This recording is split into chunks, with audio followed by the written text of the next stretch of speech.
The strongest guys in your gym probably have the flattest chest, and the guys moving half the weight look twice as built.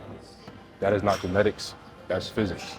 I play D2 football. I train under systems built for performance, not aesthetics. But I'm about to show you exactly why the weight on the bar is the least important variable that makes your chest look complete.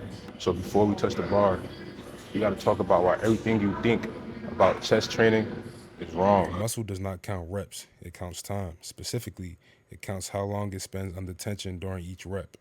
That is a signal it uses to decide whether to grow or not. Here's the science in simple terms. When the muscle fiber lengthens under load, that is called an eccentric contraction. During the lengthening phase, the muscle experiences microscopic tears in the fiber. Those tears are the growth signal. The slower the eccentric, the more fibers recruited. The more tears, the more growth. You dig what I'm saying? A heavy bench press done fast takes roughly 1 second on the way down. 1 second of eccentric loading per rep. 10 reps. That's 10 seconds of actual growth stimulus. A moderate weight bench press with a 4-second eccentric takes 4 seconds on the way down. 10 reps, that's 40 seconds of growth stimulus. The same movement, but 4 times the signal. You see what I'm saying? That is the eccentric standard. Slow down to build up.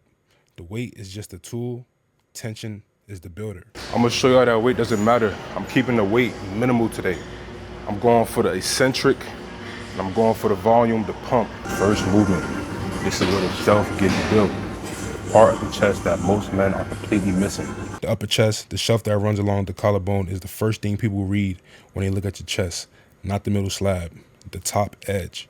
When it is built, the chest looks complete through any shirt you own.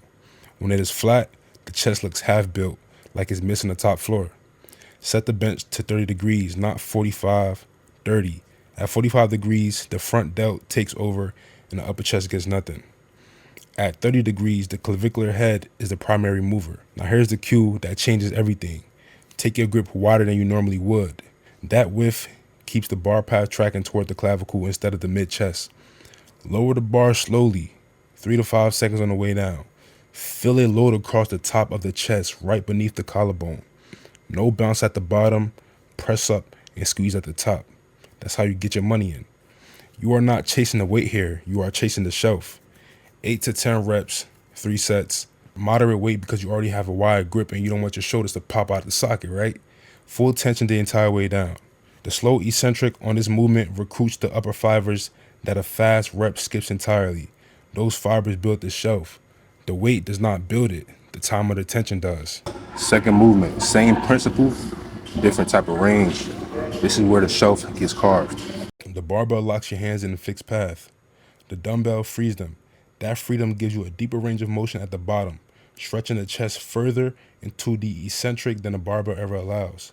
More range, more stretch, and more fibers recruited. Last but not least, more growth signal.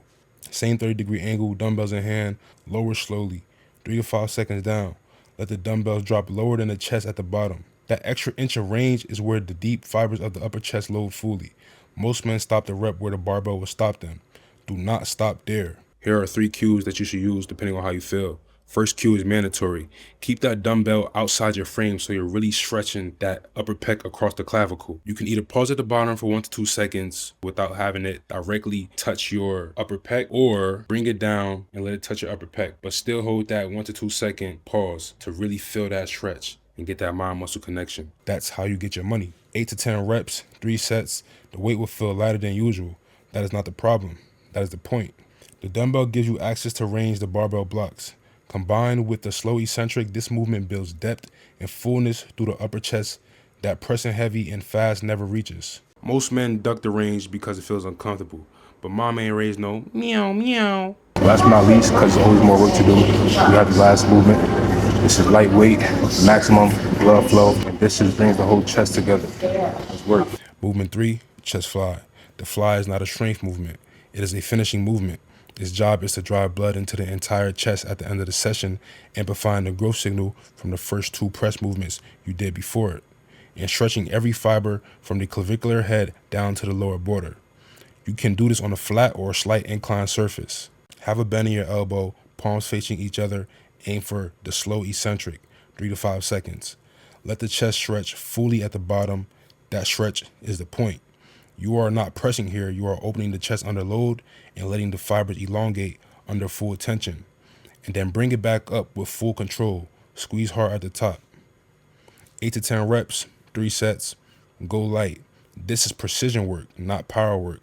By the last set, on my life, your chest should feel completely full and pumped from the top to the bottom. The fly closes the session the same way the eccentric opens each rep, with intention, control, and tension. Not load, not speed, not ego. The pump at the end of this movement is a growth signal finishing its work.